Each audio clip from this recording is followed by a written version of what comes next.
Food for thought.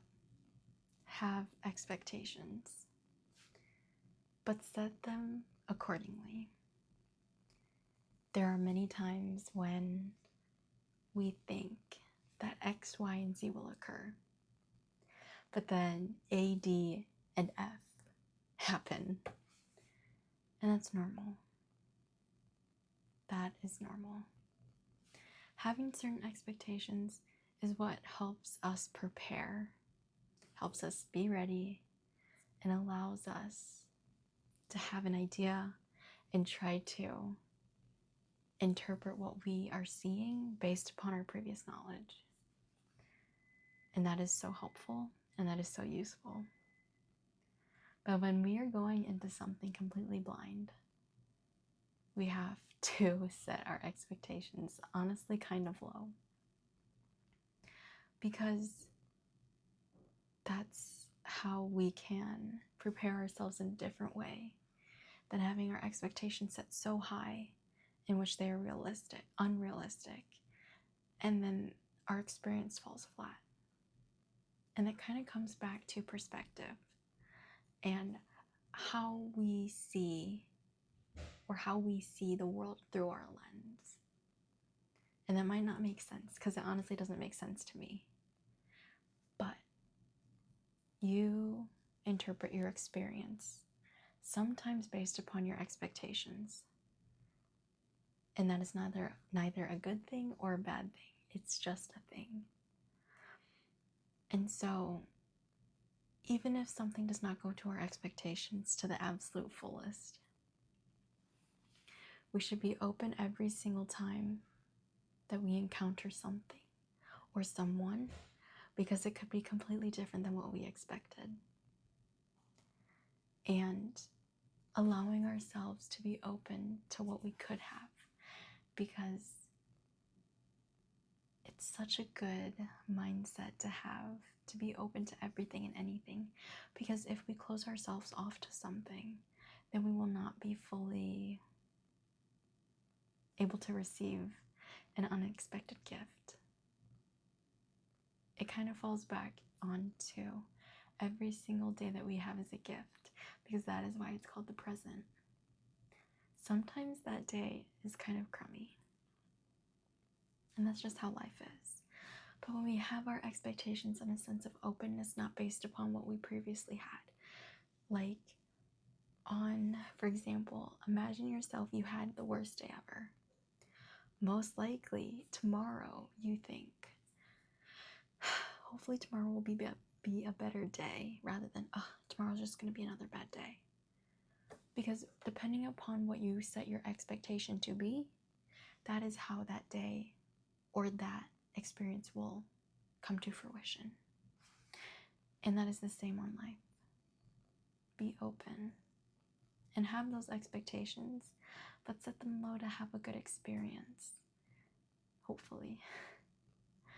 And specifically diving into expectations, you have expectations for yourself, and not only for the outcome, but you have certain ideas and the ways that you will work out, that you will have specifically.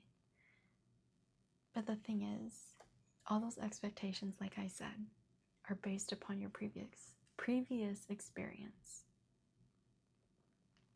And so don't let that the past memories, your past results, literally anything about the past, skew your present self. Because up here is a lot different than what actually can happen.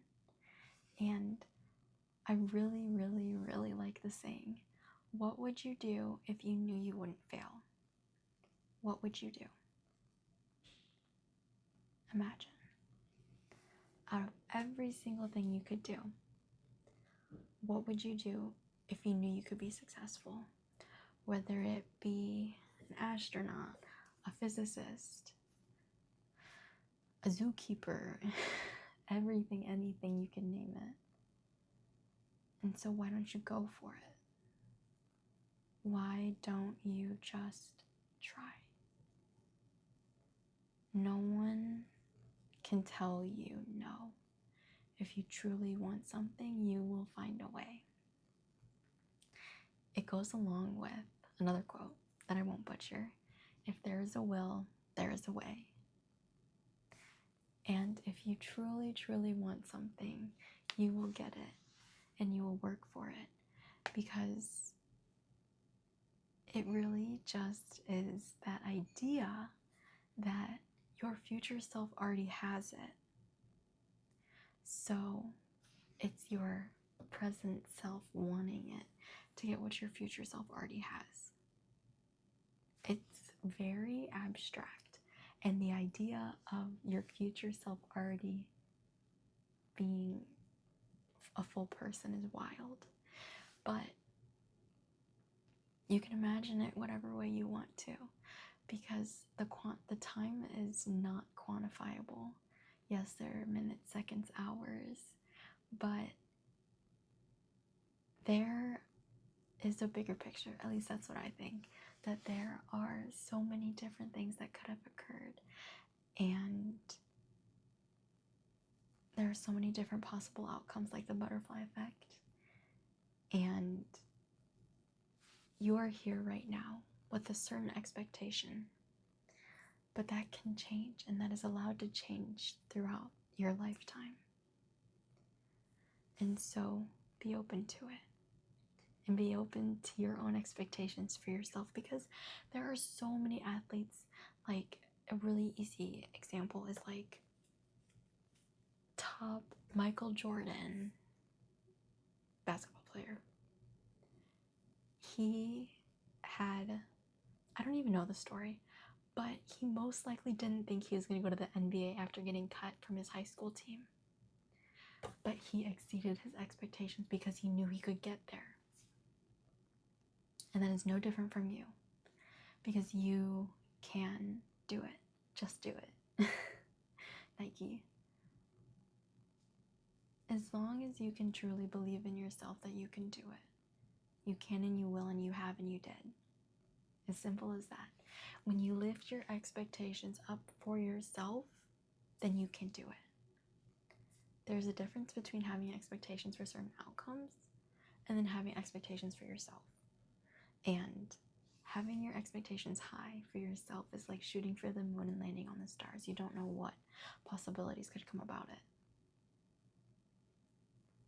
And that is just where the expectations lie. Have them low, but want high, or have them high and just land for wherever you end up going. Optimism. Once you become just a little bit optimistic, everything can change. Even if you don't feel very optimistic or you don't want to be optimistic, it's like a not happy mind will not lead to a happy life. So a happy mind would lead and will lead to a happy life. And just think about it. Because if your perception, your expectation is bad, that, oh, I'm going to have a bad day, oh, blah, blah, blah, blah, negative, it's going to be negative. The outcome is going to be negative because that's what you perceive. But if it's positive and you are willing to have better expectations, then maybe those expectations might come to fruition, and at least you tried and you gave out good energy and you gave out positive energy. And that is the thing, to at least try, and just try to have those expectations that help you succeed in whatever definition success is for